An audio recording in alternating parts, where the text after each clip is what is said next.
Continuing where we left off, it is the morning of the second day of this weekend-long event at the Grand Palace within the kin city of Aiden-Selk upon the foreign continent of Viridian. We find the party having just reassembled after a small morning orientation, with the rest of the day ahead of them, a slew of activities to perform before the evening's ominous gala.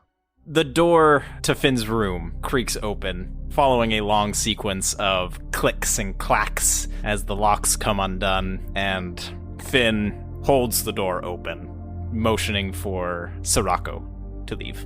Sirocco will exit the room as if nothing happened. As will Finn, and he shuts the door behind him. Everything all right in there? Everything is fine. Finn simply wanted my opinion on his outfit for the gala tonight.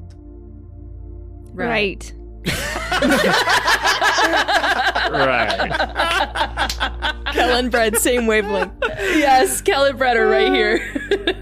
Following the awkward silence, Finn will just walk his way towards the hallway leading out from this room area and just say, "Well, to the garden then." Oh, yes, please. Young lads dashingly fighting each other with swords. I can't imagine anything that would be more delightful. Finn will just turn around and make his way out for wherever this garden informal is. Are you not going to offer to escort her? Finn, who is only probably about 5 feet or so from where Fatima was, turns around about halfway to her, and he does kind of half-heartedly extend an arm. Fatima graciously takes it, gently pats his cheek, and says, "Oh, what a gentleman. Thank you." And then he kind of turns as he's making his way out to Bread and just like shoots the most deadpan look. Only a gentleman when reminded. Where does Sirocco go? Sirocco will go in the same group as Finn. I'll follow a bit, you know. You can tell he's obviously a little shaken, right? But if anybody looks at him, he'll give them a nice little smile and just keep on following. Well, I wouldn't mind your company today, Kel, if you don't mind mine.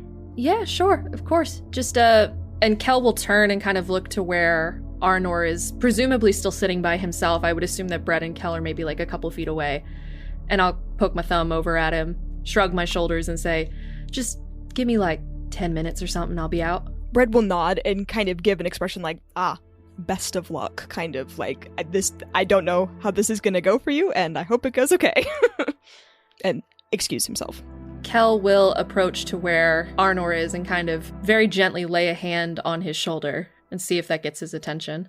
What can I do for you, Kel? Are you alright, Arnor? You know, Kel, that's a tricky question. Finding out that your family is a bunch of, basically murderers and bad people in general doesn't tend to go well for... I guess I don't know. Maybe it does go well for those people, but not for me. But that'll be okay. I honestly need to learn more about the situation and see what even all of this really stands for. I mean, sure, Coco says that she is doing things for the greater good now, but let's be honest, can she really be trusted? Kel kind of nods, and she squeezes your shoulder and drops her hand a little bit. What do you need? What can I do to help? Honestly, I don't believe that there's anything that anyone can do for me. I have half a mind to go about and do my own thing, because I don't wish to be some pawn for Hector. But I'm conflicted, because the man and this company did save me. But out of all the people here, and all the people in the company, I would have to say you are probably the only one that would have asked if I was okay. And I thank you for that. It's not something you should have to thank me for. It's something that we should be doing. We're a team. We're supposed to be a team anyway, but we've all seen how that has turned out for us. You are my friend, Arnor. One of my oldest friends. Someone who's been around for a long time. And you were there for me when all that stuff happened with Aiden. And God, it feels like months ago, but it wasn't. There's a lot of tensions happening in the group right now, and I don't know what any of us can do. I feel like we're all in situations where no one else can help. But that doesn't mean that we shouldn't be trying to help each other. If there is anything I can do, just tell me. I don't care if it's hanging out with you in the evenings and getting dinner together, or if it's just leaving you to be by yourself all day. What you need is what you need, and I'm trying to be a better friend, and to be a better friend, I think I should do what you need and less what I feel like you need. So just tell me. Whatever it is, it won't hurt my feelings. If you want me to go and stay with Bread for the rest of the day, I will. Well, Kel, I think the only thing that you should keep doing is being yourself. If more is needed, I will let you know. One thing I would like to know is what the heck is going on with everybody. Why does everybody seem to be bickering, eh? It looked like there is some tension between Finn and Sirocco, and while I am good friends with Sirocco and... Best friends. Kel does laugh at that a little bit. It doesn't quite clue me into the situation, as everybody seems to have their own agenda and things going on, which is fine, but they sound like little children to me. Well, you're not too far from the mark when it comes to that. I am not privy to everyone's business, but from what I have gathered, it's exactly what you said. Everyone has their own agendas, and everyone has things that they're looking for, things that they're trying to do, and other people are getting in the way of everyone else's business. Finn has some sort of device that he created, and it's missing. Or maybe it's not missing anymore, I don't know. Maybe I'll ask him about it later. But he came to me this morning and told me that he thinks Sirocco took it from him. Which means that Sirocco would have had to have been stealing from people in our party, which does concern me. And also, Finn stole my fucking book a long time ago. And that happened this morning also. So everyone's stealing from people. Bread's got some sort of whack shit going on too, and I don't know what's going on with him either. And I'm real concerned about him because the dark circles under his eyes are getting darker every day. But I'm trying to do what I can. I'm gonna be so honest with you, Arnor. Sometimes I feel like you and I are the only two sane people in this group, and that's kind of hard. And I kind of don't want you to leave, because I think if you leave, I'm gonna be the one trying to hold everyone together. And I don't really think I'm gonna be able to do that.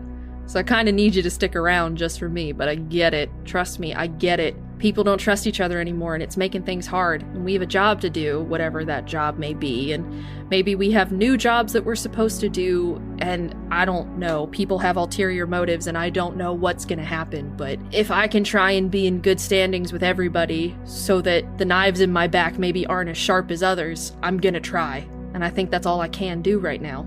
You know, Kel, maybe talking it out a bit was helpful. From now on, maybe I'll worry a little less about myself and try to make sure that nobody kills each other. Maybe that's all we can do. Well, keep me apprised of the Finn Sirocco situation, and we'll see what happens. I wouldn't put it past Sirocco taking something. While he is generally a good person, he does seem to have his mind set to a little more material things. And for as much as I do genuinely like Finn, I don't 100% trust him. And I don't think I should either. He is a bit of a kooky old man. Yes, he sure is. Which is funny because I am older than him. Though he doesn't really act like it sometimes, but that's alright. I wouldn't worry too much about him. I don't think he's as bad as he comes off. He, at least to me, has been a bit more inviting. Never found out why, but who knows? Maybe he just needs more friends. Of that I have no doubt. I'm heading out. I told Brett I'd meet him in the gardens, but, you know, you do what you gotta do. If you want to stay in here, stay in here. Just be safe, keep your eyes open. Something weird is going on here. Brett is right about that, but, you know, you can handle yourself. Well, assuming that the library isn't closed, that's where I'll be. Alright. And she'll head outside. You can do whatever you're gonna do, but be safe. That was very much the Kel talking to teenage Arnor there, right? Well, she's known him since he was a kid, so that is probably something she said to him his whole life. She's always said use protection, and he's got this big shield, but not what I meant. He really took it to heart. Kel was the one that gave him the birds and the bees talk. That's funny. She said I should use a protective shield with a bird on it. Got it. He takes everything she says literally. Everyone who decides to head to the garden informal is able to make it through the palace with no difficulty. Various attendants will guide those lone stragglers or whoever seeks to come at a later time, but you all get there around the same time, those who do deign to attend. There are a lot of people mulling about. They're in nicer dress, people walking around with little parasols, and there's a band and a small gazebo, and there are many, many attendants walking about, serving hors d'oeuvres and carrying around platters of other refreshments. And the sounds are as sweet as the smells that fill the air, practically bristling with the myriad flowers that make up the large beds that dot the gardens, paired with the sweet scents of little snacks that are being paraded about. As Finn and Fatima enter into this scene, he finds one of these attendants carrying a tray of small little sandwiches on skewers or whatever they are. And he'll grab a couple and proffer one to Fatima. Oh, Finnegan, you are too kind. And she takes one. No. I am here technically on behalf of the Verdant Coalition. Are you familiar with them? I'm familiar with most things, yes. Well, I would appreciate it if you would, follow my lead if we happen to run into any of my colleagues, he says with air quotes, in his voice, not actually doing them with his fingers. More than happy to, just so I can get my story straight. Are we saying that I am your dear mother? No, I think actually in our case, it would be more fitting if you were to be perhaps an interested benefactor to the Verdant Coalition, one who has a great wealth and source of means to provide, if only they can, shall we say, impress us. Well, I do like to flaunt, so it shouldn't be a problem. Very good. And Finn is going to take this hour exploring the grounds, taking in the beauty, the sights, but if he does happen to see anyone from this cohort, he will approach them. Sure. Once everyone serendipitously collides in this garden affair, Coco will actually, from a few tables over, just give a hearty wave and say, "Oh, my dear lupine friends, come, join me for a snack, will you? Quick bite to eat." We were instructed to be obsequious, so Bread will slide on over. Finn will lead Fatima over to the table as well. Soraka will sidle on up to the table and say, "Lady Coco, a pleasure to meet you on this fine, obsequious day."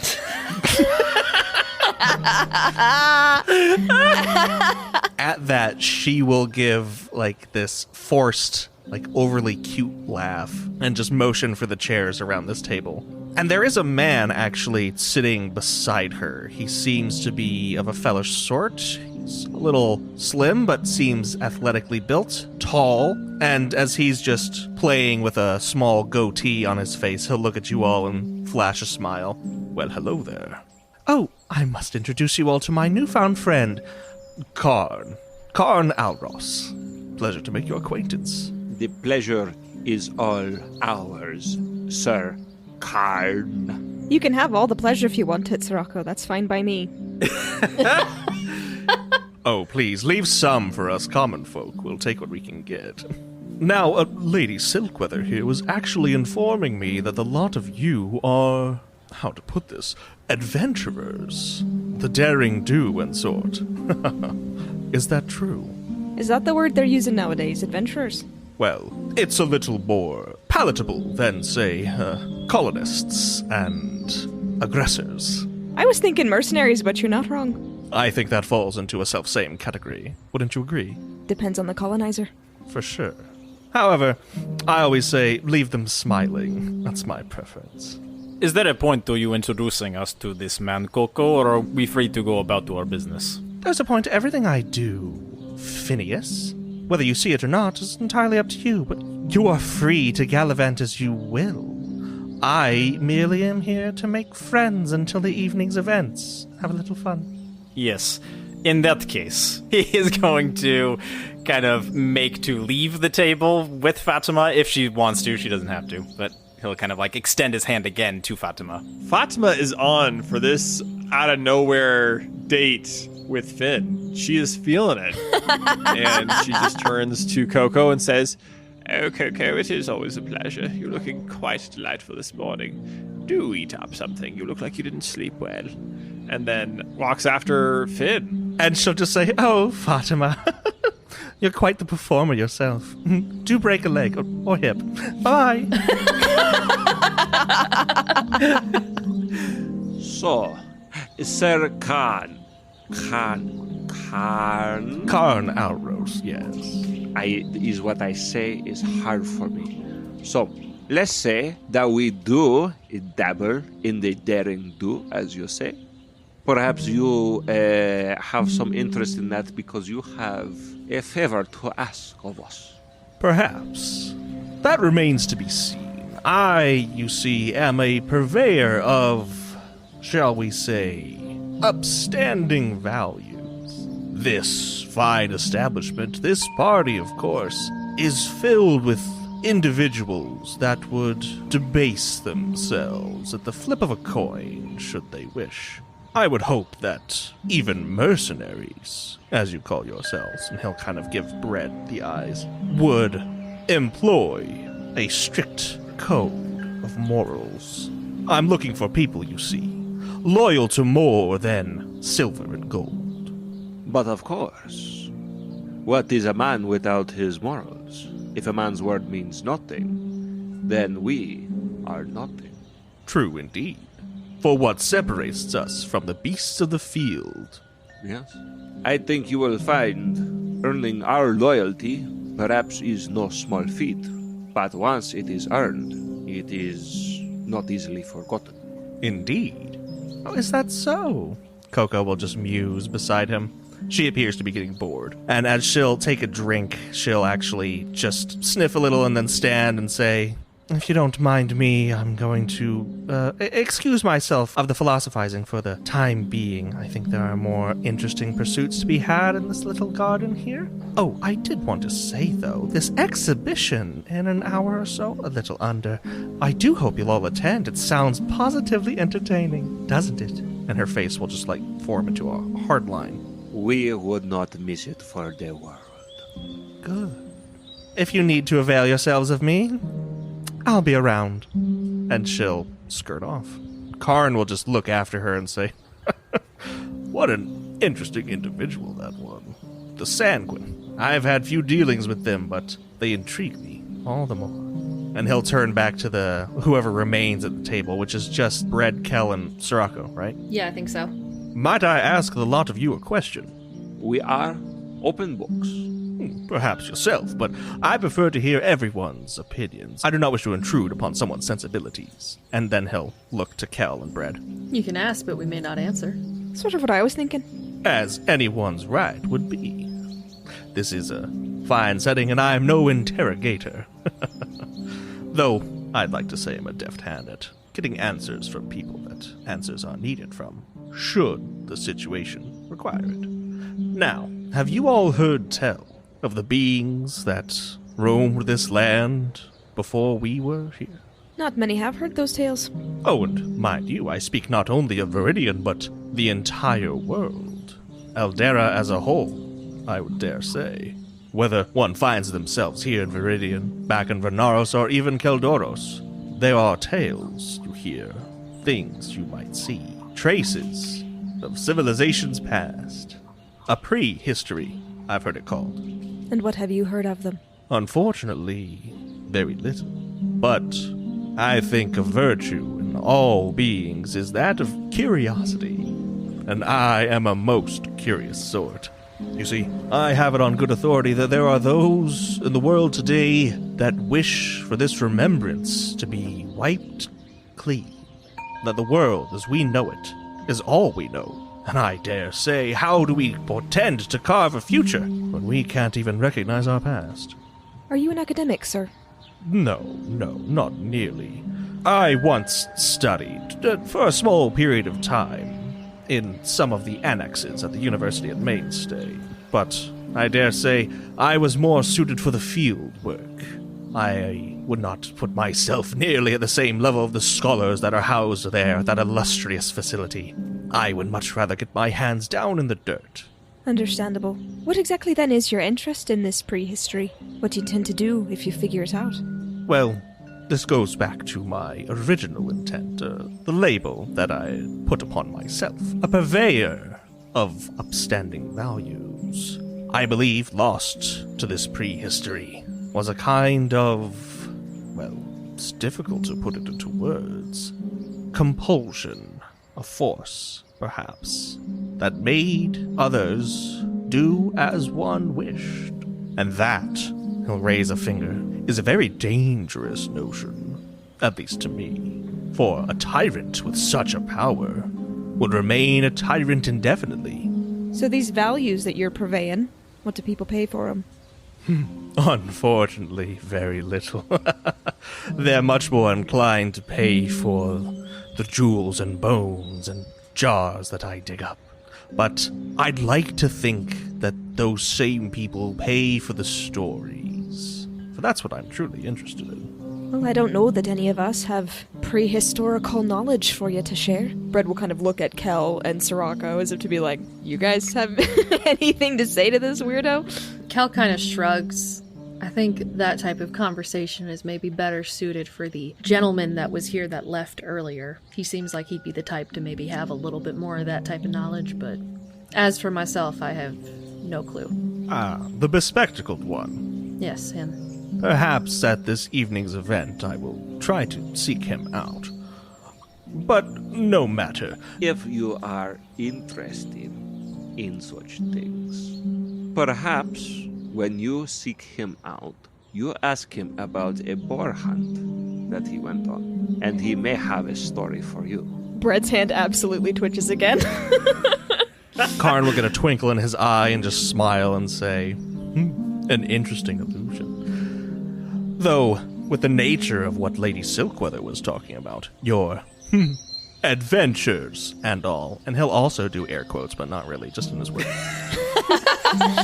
Should you find yourselves out and about past the borders of compact territory, one such as myself would pay handsomely for information, for relics even, of those that came before, should you find such things. We will keep our eyes open, Sir Khan. I thank you.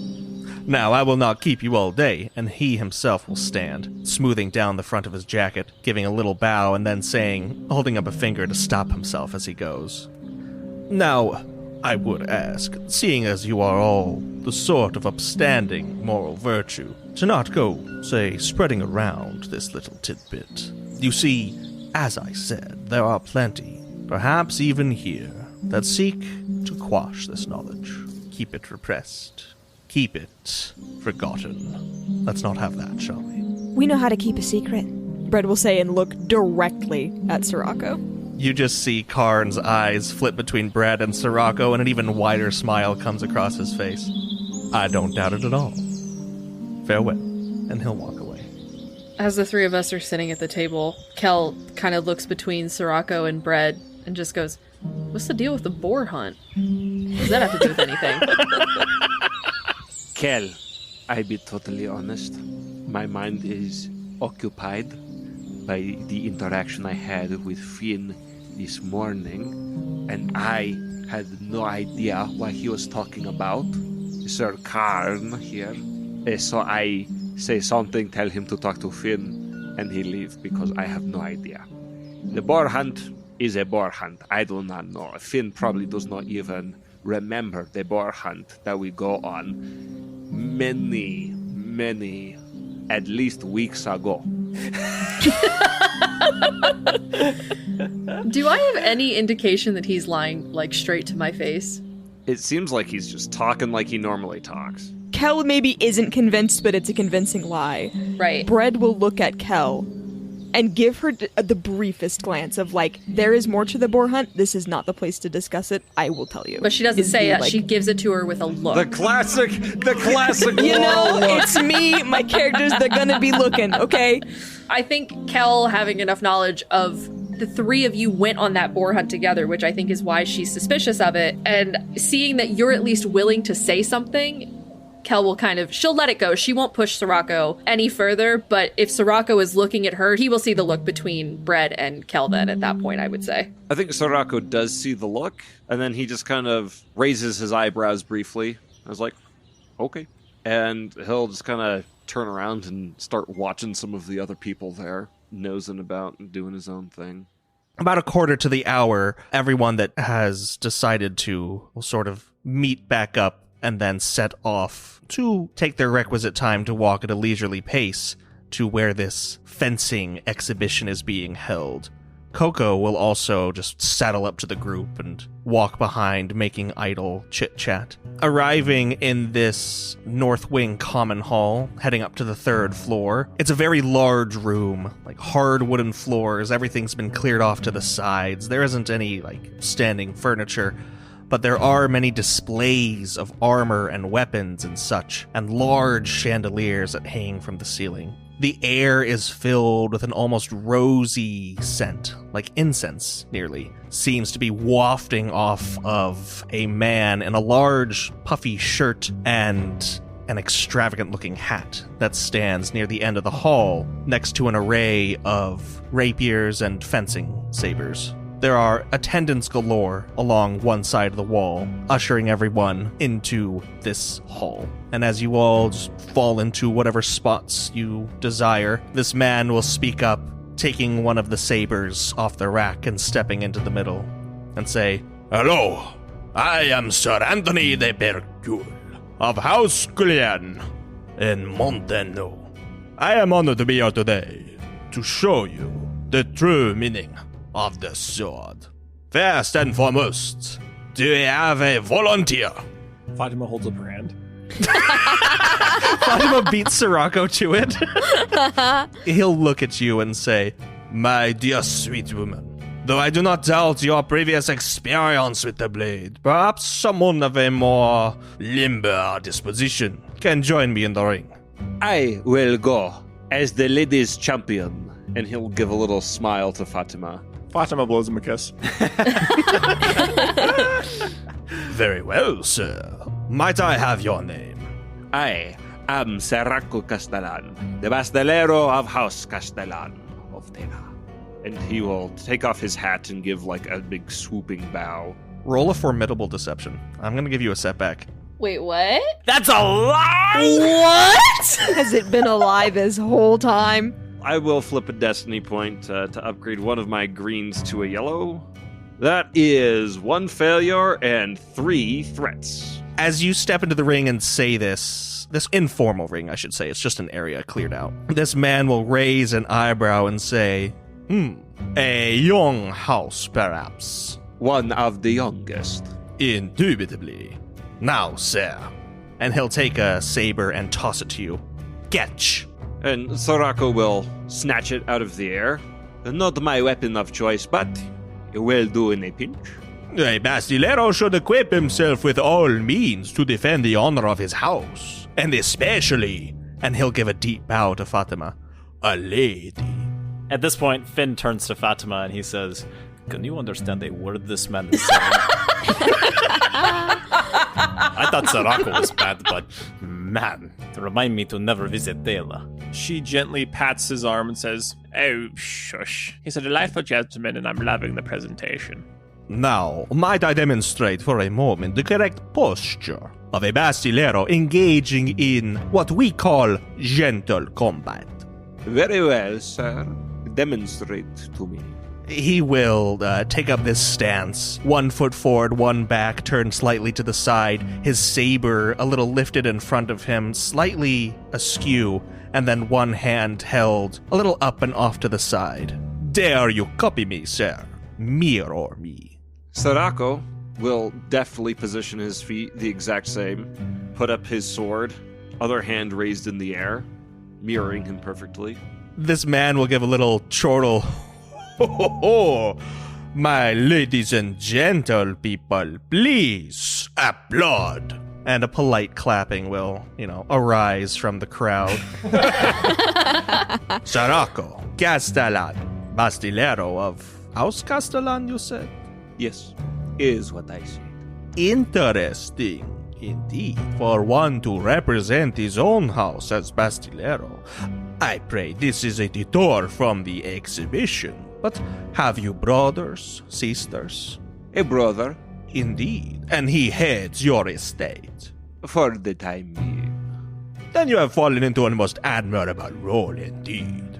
Now, in a moment, I will demonstrate with the most deftness of skill and ability how a Bastillero conducts himself in gentle combat.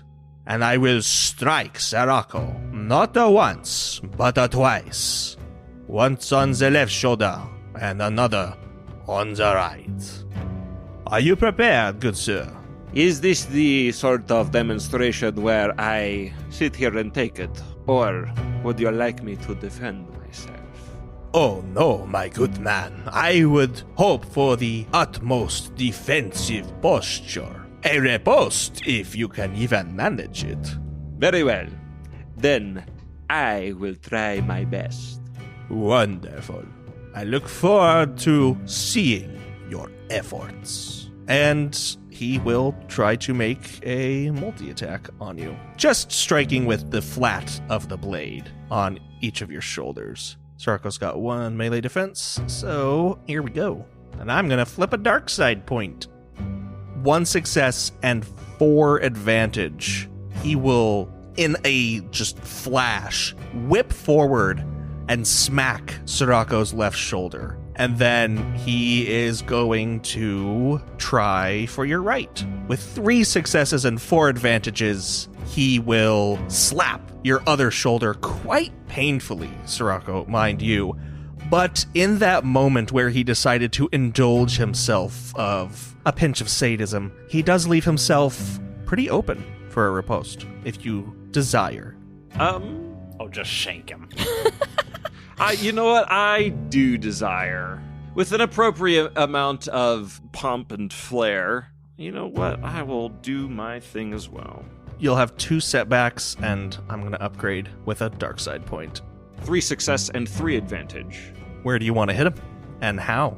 Sirocco, seeing the opening after getting smacked on the arm, he is not going to provoke this man too much. And so he will come and he will hit him on the inner thigh of his lunging leg. And he'll just smack him with the flat of his blade. And there is this loud slap that rings out through the room, and this man's face goes a little red as he takes another step back, almost hobbling at this hit. And you do see this close up, just this blaze of absolute anger in his eyes. I was about to smack this dude in the face. I'm glad. I was gonna say, geez, dude, you can't take 1 hit. Suck you up. But to everyone else who, at the edges of the room, and there's a light applause that builds from these gawking nobility, he'll just say, "A wonderful show of skill from a fledgling Bastillero from the youngest house in all of Dela." I must admit, sir, I believe I am outclassed. It is still 2 hits to 1. Indeed. And now, please, Sirocco, I will take your weapon, and you may return to your entourage. Oh, but please, we have come here to see a true demonstration, a bout, if you will, of what a true Bastillero can do. And who better to test your mettle than an equal, if not lesser, Bastillero? I am sure that, and Finn just kind of gestures his arm around to the room and the attendants there. It would be quite invigorating for the day's festivities to see truly what it is you have, rather than this quaint show you have put in front of us. Brett, make a 3 difficulty charm check. Charm? I don't think Finn's very charming, but... Does Finn have an ounce of charm? However, I am going to give you 2 boosts because across the room, Kellen Arrogant speaks up, stepping onto the ring a little and says, "I would declare the very same, you see? I would too like to observe such a bout. Why, how else would a man prove himself to be quite the skill, such as yourself, my good man, and your, as you so accurately put it, fledgling Bastillero? Truly, you have nothing to fear." I got 2 success and 2 advantage on my charm check. You rouse the crowd to a degree in which the Bastillero here, Sir Anthony de Bercule, would be sufficiently embarrassed, prohibitively so by the Bastillero Code, in refusing a duel with Sirocco.